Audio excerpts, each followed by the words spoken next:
Hi, my name is Florence. I am going to be your counselor today. Your name? Destinee. Nice to meet you. Nice to meet you I too. like that name. Thank you. So what brings you in today? My mom, she wanted me to come to this counseling session because she feels as though she was there for me as a child when she really wasn't. Okay. And what makes you think that? Why do you say that? Why do you think she wasn't there Because for you? when I would come home from school, she would never be there. When I have two older sisters too, they would be at the house for me, but my mom was never there. I would come home from cheerleading practice, she was never at the house, so me and my sisters were basically left to fend for ourselves. Okay. And are you the baby? I'm the youngest sister. You're the youngest. And how many children are there? It's me and my two older sisters, so it's three of us. So what it sounds like you're saying to me is that your two sisters pretty much raised you while your mom was not around. Pretty much, but that wasn't the best experience because we were all kids ourselves. So basically, I was in the house with my two other sisters. We were all three of us were young.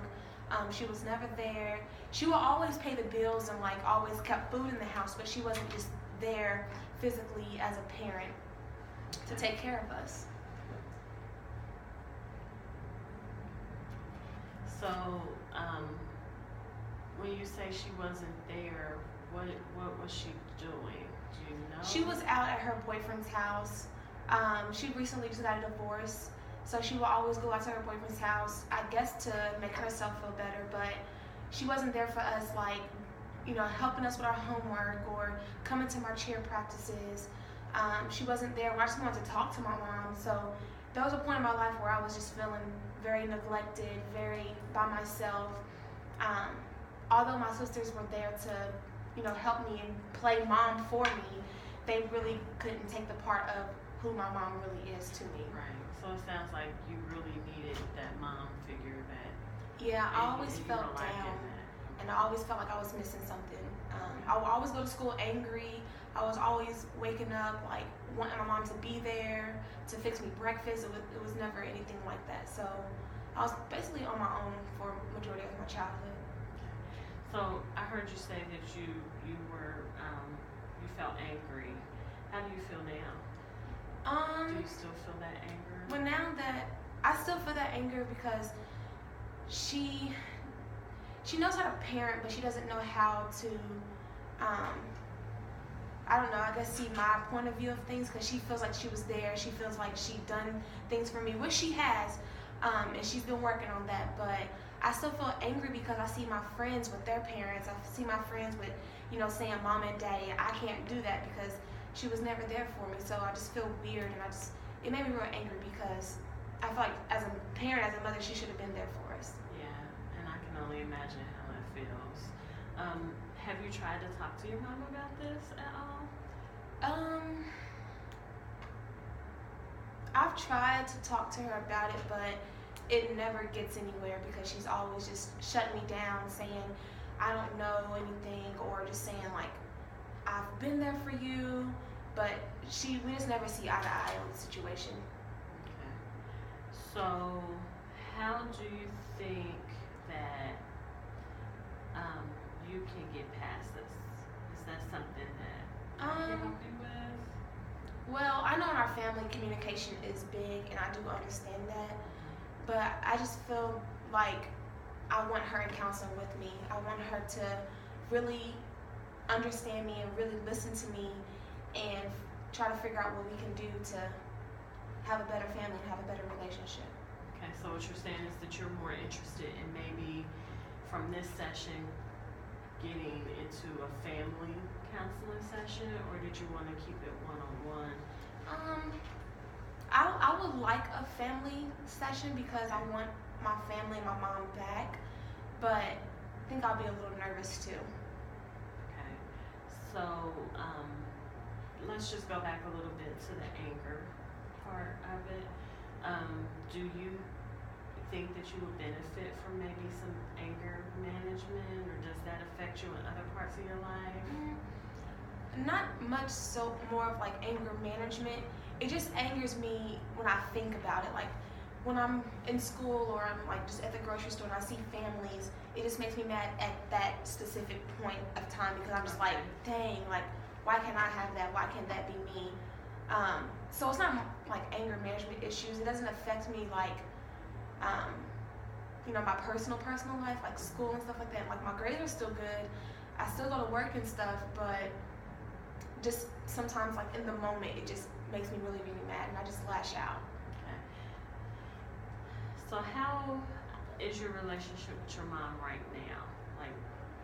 It's bettering because we do communicate now that I'm away to like school and stuff. We've had a better line of communication. We really don't touch bases about what happened, like when she wasn't there. It's just really, we're just trying to pick up where we stopped. We really haven't went back to make it better. Okay. So on a scale of 1 to 10, 1 being the worst, 10 being the best relationship, where do you think you guys are? Like a 6, a little more on the good side. Okay. And where would you like to be? I would like to be at like a 9.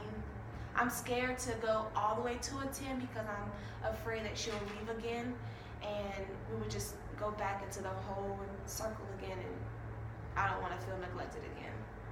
So I think a 9 would be good for me because I still have some trust issues with that.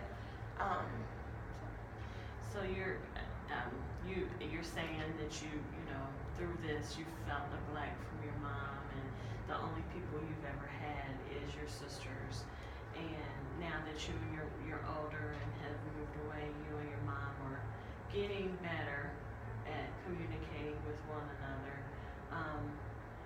Do you think that the neglect you feel from your mom has spilled over to any of your other relationships? I think so because my current boyfriend now, he says that I have like an affectionate distance from him. I don't show him like, I guess, the love and care that he deserves. And I don't know, I think that started from when I was raised, because if I haven't had that example in my life, how do I show that to someone else? Yeah. So it definitely interrupts in my other relationships with other people. Well, it sounds like to me you have a good handle on your feelings, and you see where things have evolved. Excuse me. And you want to get to a better place. I have some information for you. Excuse me. If you want to look at it, about counselors for you and your mom. Okay. I really like this first one. Okay. About bringing my mom in too, because I really want her to be in some of the sessions with me. Oh, that sounds good. So we'll start this one. And this one down here, I think is very good. It's a hands-on approach, and it gives you a lot of exercises to do with your mom. Okay. Okay. Am I able to pick those exercises? Because what if I'm not comfortable with some of them? Well, yeah, that's true. I'm not really sure. We can look more into this. I'm not saying that you have to do it, but let's just look into it and see what it entails, okay. And then we'll go from there. Excuse me. For now, you can set another appointment with me, and then you and I can go over it.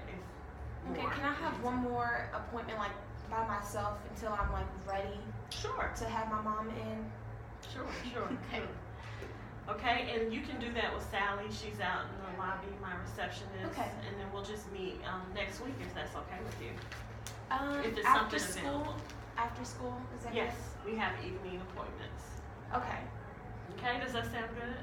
Sounds good. Okay, well, it was really nice meeting you, Destiny. Nice to meet you too. I'll see you next week. See you.